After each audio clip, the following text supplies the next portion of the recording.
શ્રી ગણેશાય નમઃ. મિત્રો, આપ જોઈ રહ્યા છો આપણે યુટ્યુબ ચેનલ આશીર્વાદમાં આપ સૌનું સ્વાગત છે. એવું કહેવામાં આવે છે કે ગીતાનું તત્વજ્ઞાન મોટેરાઓ માટે જ છે અથવા મોટી ઉંમરે સમજાય તેવી એક મોટી ગેરસમજ છે. વાસ્તવમાં એ એક જીવન પદ્ધતિ છે. ગીતાના તત્વજ્ઞાનને બાળકો સુધી પહોંચાડવું એક પ્રકારની સહજનતા, સાહસ અને હિંમત માગી લે છે.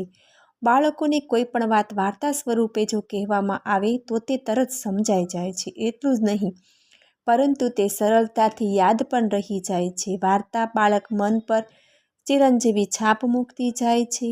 દાખલા તરીકે, પોતાનું કોઈ પણ કામ ઉત્તમ રીતે અને નિસ્વાર્થ ભાવથી કરવું એ નાનપણથી જાણવું જોઈએ. નાનપણમાં મળેલા સંસ્કારો આગળ જતા જીવન વિકાસમાં ખૂબ જ મહત્વની બોધ આપણે વાર્તાના સ્વરૂપે સાંભળશું. જો આપને મારો વિડીયો પસંદ આવે તો લાઈક કરજો, શેર કરજો અને પહેલીવાર જો આ વિડીયો આ ચેનલમાં જોઈ રહ્યા હોય તો સબસ્ક્રાઈબ કરજો, જેથી મારા નવા વિડીયોની માહિતી તુરંત આપ સુધી પહોંચે.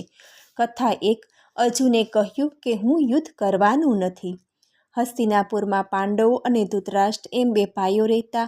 પાંડુના સંતાન પાંડવ અને ધૃતરાષ્ટ્રના સંતાન કૌરવો કહેવાતા. એટલે કે કૌરવ અને પાંડવો પિતરાય ભાઈઓ હતા. પાંડવો 5 હતા અને કૌરવો 100 હતા. પાંડવોના પિતા રાજા હતા, તેથી પિતા પછી પાંડવોને રાજ્ય મળવું જોઈતું હતું. પરંતુ પિતાના અવસાન સમયે પાંડવો નાના હતા, તેથી પાંડુની પછી તેમના કાકાએ રાજ્યની સંભાળ રાખી લીધી. પાંડવો જ્યારે મોટા થયા ત્યારે કાકાને કહ્યું, કાકા, હવે અમે મોટા થયા, અમારું રાજ્ય અપને આપો. કૌરવોની રાજ્યનીતિ તેમના પિતરાય ભાઈઓને અતિશય ગુસ્સો આવ્યો. ખરેખર તે રાજ્ય પાંડવોનું હતું, પણ હવે તે તેમને ન સોંપવું એવું કૌરવોના મનમાં આવ્યું. કૌરવો બહુ દુષ્ટ હતા. પાંડવોને રાજ્ય ન મળે એ માટે તેણે અનેક યુક્તિઓ કરી. પિતરાય ભાઈઓ હોવા છતાં પાંડવો પોતાના શત્રુ હોય તે રીતે કૌરવો વર્તન કરતા. તેમણે ભીમને ઝેર પાયું, તેમાંથી તે બચ્યો. તેમણે તમામ પાંડવોને બાળી નાખવાનો પ્રયત્ન કર્યો, તેમાંથી પણ તેઓ બચ્યા. પછી લુચ્ચાઈ ભરી રમત રમી તેમણે જંગલમાં મોકલી દીધા. પાંડવો ઘણા સજ્જન હોવાથી આ બધું સહન કર્યું, બધી શરતોનું પાલન કર્યું. તેણે કહેલો વનવાસ પણ પૂર્ણ કર્યો. વનવાસમાંથી પાછા ફર્યા ત્યારે ફરી કાકાને કહ્યું, હવે તો અમારું રાજ્ય પાછું આપો. તે સમયે તેમના પિતરાય ભાઈ દુર્યોધને કહ્યું, તમારામાં તાકાત હોય તો રાજ્ય જીતી લો, યુદ્ધ કરો. યુદ્ધ સિવાય હું સોયની અણી જેટલી માટી પણ તમને આપવાનું નથી. પોતાનું હોવા છતાં પોતાના પિતરાય ભાઈઓ પોતાને રાજ્ય આપતા નથી, તે પાંડવોએ જોયું. હવે તેને પાસે કોઈ બીજો છૂટકો ન હતો, તેથી તેણે યુદ્ધની તૈયારીઓ કરવા માંડી. કૌરવ અને પાંડવોની સેના યુદ્ધના મેદાન પર સામસામે આવીને ઊભા થયા.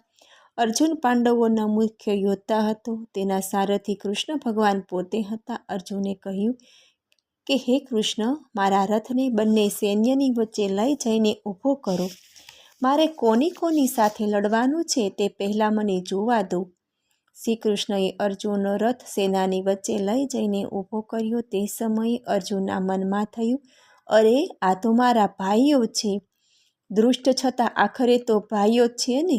તેમને યુદ્ધમાં મારીને રાજ્ય મેળવીએ અને સુખ વિલાસ ભોગવીએ તે કંઈ સારું ન કહેવાય. તે કરતાં તો ભીખ માગવી સારી. આ બધું તેણે શ્રી કૃષ્ણને કહ્યું. આ સાંભળીને કૃષ્ણ ચકિત થયા. તેમણે કહ્યું, અર્જુન, તને કંઈ સમજ પડતી નથી. બરાબર તું વિચાર કર. આમ કહીને શ્રી કૃષ્ણએ કુરુક્ષેત્રના મેદાનમાં જે ઉપદેશ આપ્યો તેને ગીતા કહે છે. શ્રી કૃષ્ણએ અર્જુનને જે ઉપદેશ આપ્યો તે બધા જ હર હંમેશ ઉપયોગી થનારો છે. આપણે આજે આ ગીતામાં એવું તે શું કહ્યું જે આપણે આજે વાર્તા રૂપે સાંભળવાના છીએ. કથા 2.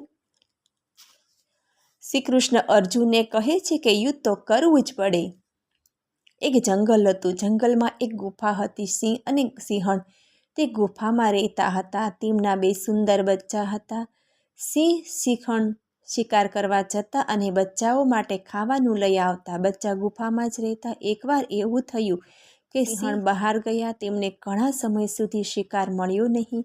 બિચારા બચ્ચા રાહ જોતા બેઠા હતા. તેમને બહુ ભૂખ લાગી, પણ માતા પિતા જલ્દી આવતા ન હતા. હવે કરવું શું?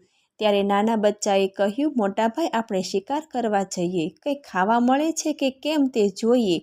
આ સાંભળીને મોટા ભાઈએ કહ્યું, ખરી વાત છે, ચાલ, મને પણ ભૂખ લાગી છે. આપણે મા બાપની જેમ આપણે પણ શિકાર કરીએ. તે બંને ગુફાની બહાર ગયા.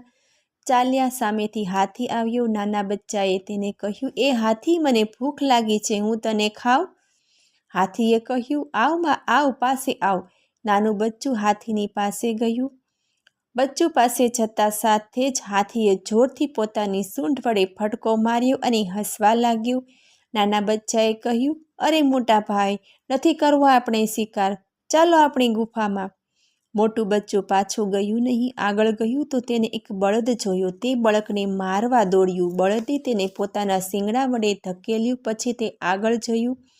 સસલું જોયું. તે સસલાની પાછળ દોડ્યું. સસલું ઝડપથી દોડીને પોતાના દરમાં પેસી ગયું. માટે શિકારે બચ્ચાને પણ શિકાર મળ્યો નહીં. બંને થાકીને પાછા આવ્યા. ગુફામાં માતા પિતા તેની રાહ જોતા હતા. તેઓ શિકાર લઈને આવ્યા હતા. બધાનું ભોજન થયું. પછી નાના બચ્ચાએ પિતાને કહ્યું, મને હાથીએ માર્યો. મેં મોટા ભાઈને કહ્યું કે આગળ જવું નથી. ત્યારે તેને મારું માન્યું નહીં. તેને બળદે માર્યું અને સસલું તો ભાગી જ ગયું.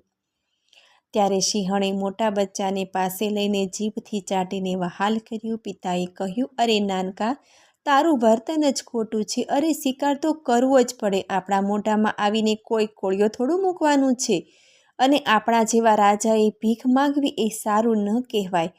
પરાક્રમ સિવાય પેટ ભરાય નહીં. સિંહે કદી દિન ભિખારી થવું નહીં. પરાક્રમથી જ આપણે વનરાજ થઈએ, એ વાત ધ્યાનમાં રાખ. તું જો વનનો રાજા ન થાય તો શિયાળ રાજ્ય કરશે. આ તને ચાલશે કે? બંનેએ ગરદન નમાવીને ના કહી. કથા ત્રીજી. જંતુ વડે યુદ્ધ. એક ગામડામાં પશુપાલકોની વસ્તી હતી. ઘેટાં પાળવામાં આવતા. એક રાતે એવો કોઈ રોગ ફાટી નીકળ્યો, જેમાં ઘેટાં મરવા લાગ્યા.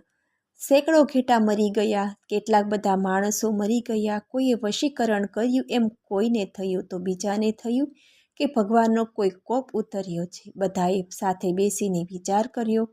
એક દેવર્ષિને બોલાવ્યા અને કહ્યું, આ દેવીનો કોપ છે. તમે મરઘાનો બલિ આપો, નાળિયેર આપો અને આમ કરો તેમ કરો. લોકોએ દેવર્ષિના કહ્યા પ્રમાણે બધું કર્યું, છતાં ઘેટાં અને માણસો તો મરતા જ હતા. હવે કરવું શું? કેટલાક પશુપાલકો શહેરમાં ગયા. તેઓ વૈદ્યને બોલાવી લાવ્યા. તેઓએ ઘેટાં જોયા, તેમનું લોહી તપાસ્યું. તેના ધ્યાનમાં આવ્યું કે આ ઘેટાના લોહીમાં અતિશય બારીક જંતુઓ થયા છે. આ જંતુઓ નરી આંખે જોઈ શકાતા નથી. સૂક્ષ્મદર્શક યંત્ર વડે જ જોઈ શકાય. આ જંતુઓને લીધે ઘેટાં અને માણસો મરતા હતા. અરે, આ જંતુઓ જ શત્રુ છે. આ નાનકડા જંતુઓને કેવી રીતે મારી શકાય? કયું શસ્ત્ર ઉપયોગી થશે? આ જંતુ સાથે યુદ્ધ કોણ અને કઈ રીતે કરશે? તે વૈદ્યએ બહુ વિચાર કર્યો. પછી તેણે નક્કી કર્યું કે આ જંતુઓ છોડવા જોઈએ. તેથી તેણે ઘેટાઓના લોહીમાં સોય વડે થોડા જંતુ છોડ્યા અને ઘેટાં બચી ગયા. પછી તેણે આ જ પ્રયોગ માણસો પર કર્યો અને લોકો પણ બચી ગયા. વૈદ્યને પૂછવામાં આવ્યું કે આ કઈ રીતે થયું? ત્યારે તેને કહ્યું, અરે, આપણા શત્રુ સૂક્ષ્મ જંતુઓ હતા. તેથી તે નાનકડા જંતુઓ સાથે મેં જંતુઓ વડે જ યુદ્ધ કર્યા. જેવો શત્રુ તેવું આપણું શસ્ત્ર હોય ને, તો જ વિજય પ્રાપ્ત થાય. હવે આ પરથી આપણે શું શીખ્યા? જીવનમાં લડાઈ કરવી જ પડે. શૂરવીર જ જીવનમાં યશસ્વી થઈ શકે. લડાઈ માત્ર જુદા જુદા સ્વરૂપની હોય છે. બેકણ સ્વભાવના લોકો જીવનમાં કદી પણ યશસ્વી થઈ શકતા નથી. જીવનમાં સંઘર્ષ હોય જ છે. સમાજ સારા વિચારો પણ તરત સ્વીકારતો હોતો નથી. સારા વિચારોને ધર્મ કહે છે, પણ સારા વિચારો સમાજને આપવા હોય ને, તો વિચારકોને પણ બહુ સંઘર્ષ કરવો પડે છે.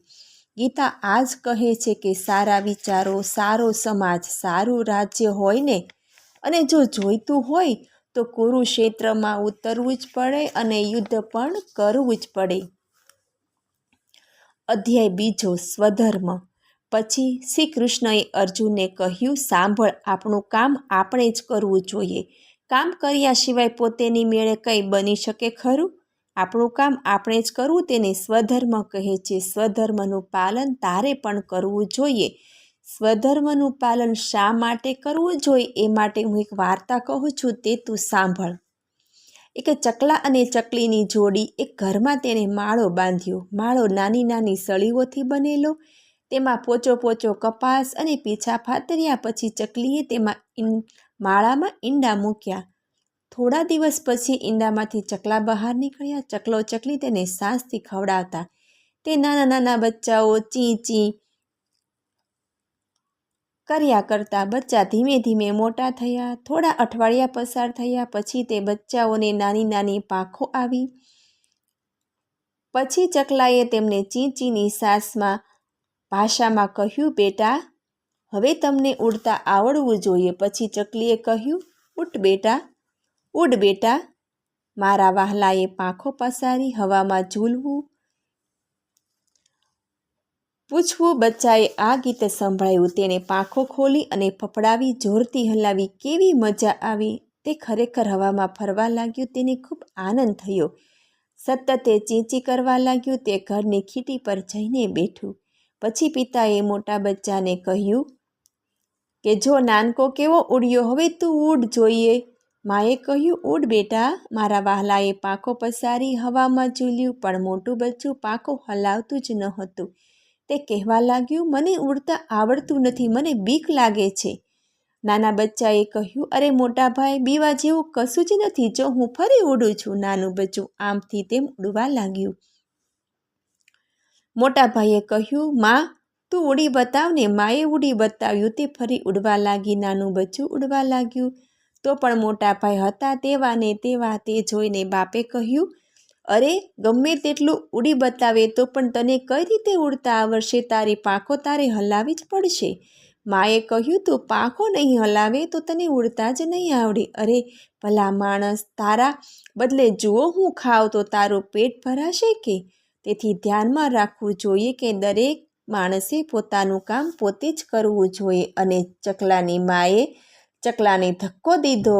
તેથી મોટું બચ્ચું ઉડવા શીખી ગયું. સારાંશ એટલો જ કે આપણું કામ આપણે કરવું તેને સ્વધર્મ કહેવાય. પોતે જ કામ કરવું તે અટલ છે. કામ સિવાય આપણને કશું પ્રાપ્ત થતું નથી, પેટ ભરાતું નથી. અરે ભાઈ, ધ્યાનમાં રાખ. આળસથી કશું ઉપજતું નથી. આળસ કરવી નહીં, પણ કામ કરવું, પોતાના ધર્મનું પાલન કરવું. પરધર્મો ભયામહ. પરધર્મ એટલે બીજાનું કામ, બીજાનું કર્તવ્ય. તે આપણું પણ કર્તવ્ય બને એ જરૂરી નથી. આપણે આપણું કામ કરવું જોઈએ. બીજાનું કર્તવ્ય આપણે કરવા જઈએ તો તે ભયજનક કહેવાય. સ્વધર્મની વાર્તા. સ્વધર્મ જ સારો. બે જોડિયા ભાઈઓ હતા, તદ્દન સરખા. કોણ જયંત અને કોણ વસંત તે ઓળખી શકાય નહીં. બંને મોટા થયા. જયંત લશ્કરમાં ભરતી થયો અને વસંત એક શાળામાં શિક્ષક થયો. એક દિવસ જયંત રજાઓમાં ઘેર આવ્યો. મજાક કરવા વસંતે જયંતનો લશ્કરી ગણવેશ પહેર્યો અને જયંતે વસંતનો વેશ ધારણ કર્યો. તે બંને ગામમાં ફર્યા. બધા જયંતને વસંત અને વસંતને જયંત સમજતા હતા. પછી બંનેના મનમાં એક મજાની કલ્પના આવી. વસંત થોડા દિવસ લશ્કરમાં જાય અને જયંત શાળામાં જઈને ભણાવે તો કેવું? આમ પણ કોઈને જરા પણ ખબર તો પડતી જ ન હતી. તે પ્રમાણે નક્કી થયું. વસંત લશ્કરનો ગણવેશ પહેરીને સીમા પર ગયો અને જયંત શિક્ષકના વેશમાં શાળામાં ભણાવવા ગયો. પણ જયંત તો લશ્કરની કડક શિસ્તમાં ઉછરેલો. પહેલા દિવસે તેને છોકરા છોકરીઓને ત્રાસ કરી મૂક્યો. તે સમાજ જેવું તો કાંઈ સમજતો જ ન હતો. તે સહનશીલ ન હતો. તેણે છોકરા છોકરીઓને સખત સજા કરી ત્યાં સુધી કે વાલીઓ આચાર્યને ફરિયાદ કરવા આવ્યા. આચાર્યએ કહ્યું, અરે વસંતભાઈ, તમને થયું છે શું? તમે પહેલાં તો આવું વર્તન નહોતા કરતા. એટલે તે આચાર્ય પણ તે વસંત જ છે એમ સમજતા હતા. જયંત ઘેર આવ્યો. આ તરફ વસંત લશ્કરમાં ગયો. લશ્કરી અધિકારીઓએ તેની સીમા પર નિમણૂક કરી. શત્રુના કેટલાક સૈનિકો આપણી સરહદમાં ઘૂસી ગયા. વસંતે તેમને પકડ્યા અને કહ્યું, આમ શું કરો છો? આવું વર્તન સારું નહીં. જાઓ, પાછા જાઓ. આમ કરો તો મને ગુસ્સો આવશે. હા, મોરગ જેવા. મારા હાથમાં શું છે ખબર છે? બંદૂક છે. જો બંદૂકની ગોળી મારીશ ને તો મરી નહીં જાઓ. જાઓ પાછા. ફરી આવું કરતા નહીં હો. તેણે તે સૈનિકોને પાછા મોકલી દીધા. આ જોઈને અધિકારી ગુસ્સે ભરાયા. તેમણે કહ્યું, અરે જયંતભાઈ, શત્રુ ઘૂસણખોર અંદર ઘૂસી આવ્યા હતા ને, તેમને ગોળીએ નહીં મારતા તમે તેને જતા કહ્યા? શત્રુ સાથે આવી ભાષામાં કોઈ બોલે ખરું? પહેલાં તમારું વર્તન આવું ન હતું. વસંતે કહ્યું, અરે માણસ છે, ભૂલ થાય કોઈક વાર સમજાવવું પણ પડે. હવે તેઓ પાછા નહીં આવે. મેં તમને કહી દીધું છે, આ સરહદ છે, અહીં તેમણે ન આવવું. તેઓ પણ માની ગયા. આ સાંભળીને અધિકારીઓએ વસંતને રજા આપીને પાછો ઘેર મોકલી આપ્યા. જયંત રાહ જ જોતો હતો. બંને એકબીજાની સામે જોયું. આવી મજા ક્યારેય નહીં કરવી જોઈએ. પોતાનું કામ પોતે જ કરવું જોઈએ. પણ વિવેકથી ઓળખવો પડે છે. કેટલાક વર્ષો પહેલાં એક રાજા ઘણો ચતુર. તેણે ખંત પ્રધાન તરીકે એક નાના છોકરાની નિમણૂક કરી. આ છોકરો ફક્ત 16 વર્ષનો હતો, પરંતુ તેની હોશિયારી અને નિષ્ઠા જોઈને રાજાએ તેને ખંત પ્રધાન તરીકે નિમણૂક કરી. તેની મા, તેના કાકા, મામા એમ ઘરના લોકો એમ સમજતા કે ખંત પ્રધાન તો આપણા સગા છે ને. એકવાર એવું થયું કે સરહદ પર યુદ્ધ થયું. ખંત પ્રધાન પોતાની રાજધાની છોડીને સેના લઈને યુદ્ધ માટે બહાર પડ્યો. રાજધાનીમાં ખંત પ્રધાન નથી એ તક જોઈને બીજા એક શત્રુએ તે રાજધાની પર હુમલો કર્યો. ખાસ વાત તો એ કે ખંત પ્રધાનના મામાએ શત્રુને બધું બતાવ્યું. કયો વિસ્તાર લૂંટવો, કયો વિસ્તાર બાળવો એ મામાએ જ પોતે શત્રુને બતાવ્યું. શત્રુ લૂંટ લઈને ભાગી ગયા. યુદ્ધ જીતીને ખંત પ્રધાન આવ્યા. રાજસભા ભરાઈ. રાજાએ ફરિયાદ કરી કે અમારા વિસ્તારો દુશ્મને બાળ્યા, પણ તેમના મામાએ જ દુશ્મને મદદ કરી હતી એમ પણ ખંત પ્રધાનને સ્પષ્ટ જણાવવામાં આવ્યું.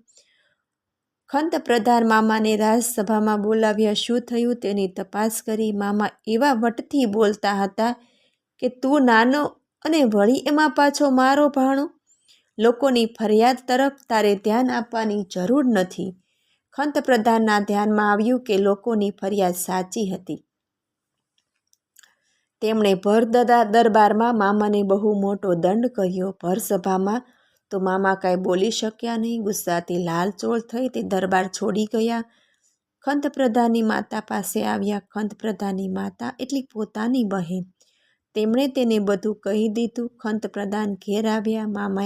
માતાએ તેને કહ્યું, જો દીકરા, તે મારો ભાઈ છે, હું તારી માતા છું. હું તને કહી દઉં છું કે મારા ભાઈને તું જો દંડ કરીશ નહીં, જો મારા પિયરવાળાઓને ત્રાસ થયો તો હું અહીંની પાણી પણ નહીં પીવું, ઘર છોડીને ચાલવા માંડીશ. તારે સમજવું જોઈએ કે તું મારો પુત્ર છે.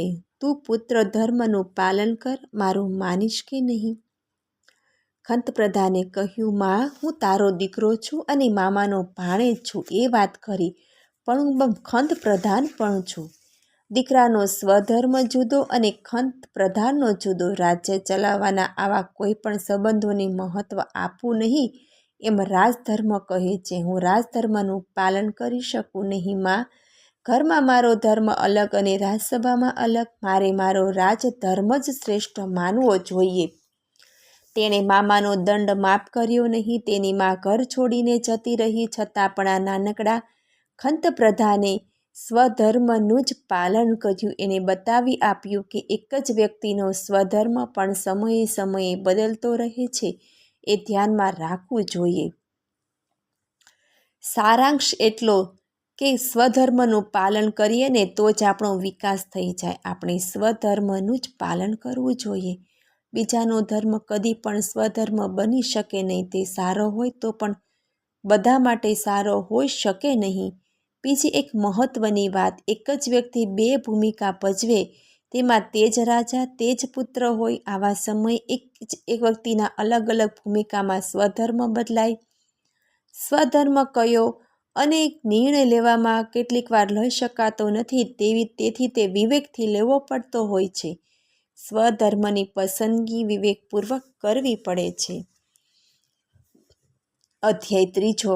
અર્જુને કહ્યું કે હે પ્રભુ, સ્વધર્મનું પાલન કરવામાં હિત રહેલું છે એ કદાચ કોઈ મૂર્ખને ન સમજાય, પણ શાણાને સમજાવવું જોઈએ. મેં એ કહ્યું છે અને જોયું છે કે ઘણા શાણા લોકો પણ સ્વધર્મનું પાલન કરતા નથી.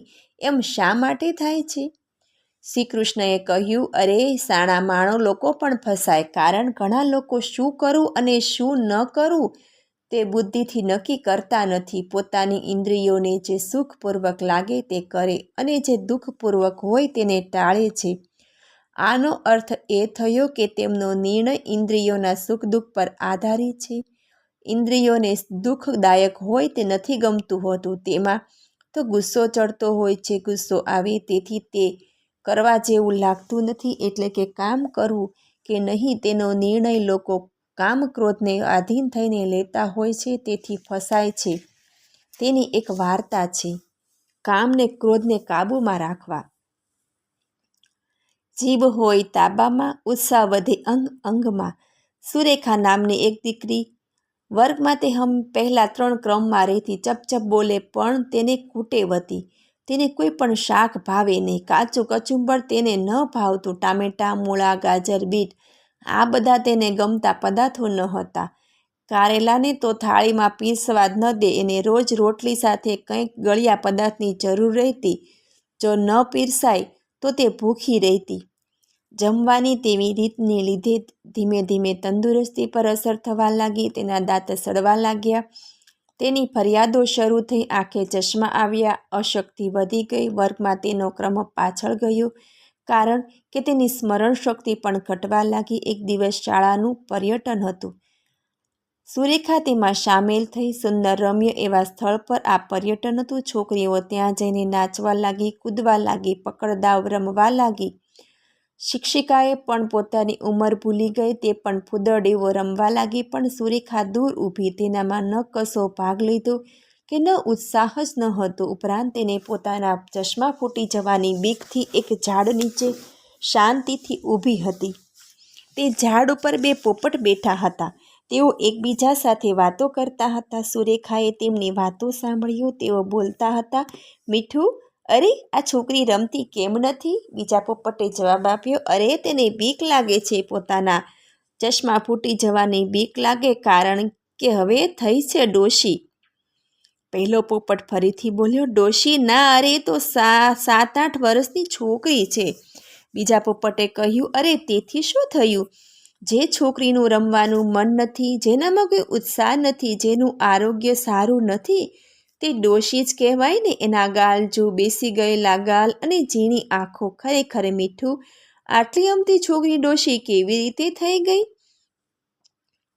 તેને જવાબ આપ્યો, અરે કારણ સાવ સહેલું છે. તે શાક ખાતી નથી, વારે ઘડીએ ગળા પદાર્થ ખાય છે, જીભના લાડ કરે. તેનું આ પરિણામ છે, ખરું કે નહીં? અરે તદ્દન સાચું. તે જીભ પર વિજય મેળવે તો હજી પણ તેના ચશ્મા છૂટી શકે, ઉત્સાહ વધશે ને સુંદર બનશે. આરોગ્ય એટલે યુવાની. સુરેખાએ જીભને લાડ લડાવીને પોતાનો ઘણો આનંદ ગુમાવ્યો છે. સુરેખાએ નીચે ઊભા રહીને આ બધું સાંભળ્યું. તેને દુઃખ થયું. ઘેર આવી તેની માને કહ્યું, આજથી હું બધા શાક ખાશ. શરૂમાં તો તેને બહુ ભારે પડ્યું. જીભ અંદરથી કહેતી, નહીં ખાતી, સારું નહીં લાગે, નહીં ખાતી. કારેલા કડવા હોય. તેણે મનથી નક્કી કર્યું કે મારે બધું જ ખાવું છે, જીભનું કંઈ સાંભળવું નથી. જરા પણ અકળાયા વગર તે જમવા લાગી. તેણે પોતાની જીભને ટેવ પાડી. ધીમે ધીમે તેનું સ્વાસ્થ્ય સુધર્યું, આંખો સુધરી. એકાદ વર્ષ પછી જ્યારે ફરીવાર પર્યટનનું આયોજન થયું ત્યારે તેનું સ્વાસ્થ્ય સુધરેલું હતું, આંખો સુધરી. તેથી સુરેખા રમવા લાગી, મુક્ત રીતે હસવા લાગી. બસ સારાંશ એટલો જ કે શું કરવું અને શું ન કરવું એ વિવેકપૂર્ણ રીતે નક્કી કરવું. ઇન્દ્રિયાધીન થઈને નિર્ણય લેવા નહીં. કામ ક્રોધથી આપણે નિર્ણયો લઈએ તો તે ખોટા જ હોય. સ્વધર્મ કયો તે પણ કામ ક્રોધને આધીન રહીને નક્કી ન કરવું. શ્રી કૃષ્ણ હસ્યા. તેમણે અર્જુનને કહ્યું કે હે અર્જુન, આપણે બંને રથમાં બેઠા છીએ. આપણા રથને ઘોડા જોડેલા છે. તે ઘોડા ભડકે અને ગમે તેમ દોડવા લાગે તો શું થાય? અર્જુને કહ્યું, અરે ઘોડા ભડકે તો રથ ખાડામાં પડે અને તૂટી જાય. તેથી તો તે ઘોડાને લગામ લગાવી છે. ઘોડાઓએ કઈ દિશામાં દોડવું જોઈએ તે તું નક્કી કરે, તું તેને કાબૂમાં રાખી અને યોગ્ય દિશામાં વાળે, તે માટે લગામ છે. શ્રી કૃષ્ણએ હસતા હસતા કહ્યું, આ તું પણ ધ્યાનમાં રાખ, આ જ કામ આપણે બધાએ કરવું પડે, કારણ કે દેહ એક રથ છે. ઇન્દ્રિયો એટલે ઘોડા. આ ઘોડાને યોગ માર્ગ પર રાખવા પડે, જેથી શરીરનો રથ યોગ્ય રથ માર્ગ પર રહે. આવા લોકો સ્વાર્થી બને, ફક્ત પોતાનું સુખ દેખાય. મારી ઇન્દ્રિયોને આનંદ આપવો. પોતાના પૂરતું જોનાર એટલે એકલપટ્ટો માણસ. આવા લોકો આનંદ પણ ગુમાવે, કામ ક્રોધ સ્વાર્થી બને. બધાનો વિચાર કરતા શીખવતી નથી, બધાના હિતમાં પોતાનું હિત જોવું જોઈએ. કામ ક્રોધ બધાનો વિચાર કરતા નથી. હું એક વાર્તા કહું, તે તું સાંભળ. પોતાના પૂરતું જોનારો અશોક. અશોક નામનો એક છોકરો, તે કોઈની સાથે હળી મળી શકતો નહીં. એકલો એકલો રહેતો. એકવાર શાળામાં બધા પ્રવાસે ગયા. ગીચ જાડીમાં સુંદર દેવાલય. છોકરાઓ મસ્ત થઈ રમવા લાગ્યા. બપોર થઈ પછી શિક્ષકોએ બાળકોને જમવા બોલાવ્યા. સૌ પોતપોતાનો ડબ્બો લઈને આવ્યા. શિક્ષકોએ કહ્યું, છોકરાઓ પહેલાં હાથ પગ ધોઈ લો, પછી આસપાસ ગોળમાં બેસો. છોકરાઓ હાથ પગ ધોઈને આવ્યા, ગોળમાં બેસ્યા. ત્યારે શિક્ષકે કહ્યું, સાંભળો, પોતાનો ડબ્બો મને આપી દો. કોઈએ પણ પોતાના ડબ્બામાંથી ખાવાનું નથી. આ સાંભળતા જ અશોક ગભરાયો. તેના મનમાં વિચાર આવ્યો, મારે મારો ડબ્બો નથી આપવો, પછી હું શું ખાઉં, અને મારો ડબ્બો મારે શા માટે આપવો? એમ કહી પોતાનો ડબ્બો ઉપાડ્યો અને ભાગી ગયો. ઝાડ પાછળ સંતાઈને પોતાના ડબ્બામાંથી ખાતો હતો. તેને થયું, બધા આજે ભૂખ્યા રહેશે, પોતાનો ડબ્બો આપી દીધા પછી શું જમી શકે? પણ શિક્ષકોએ કહ્યું, છોકરાઓ, દરેકે પોતાની ડબ્બાની વાનગીઓ બધાને વહેંચવાની છે.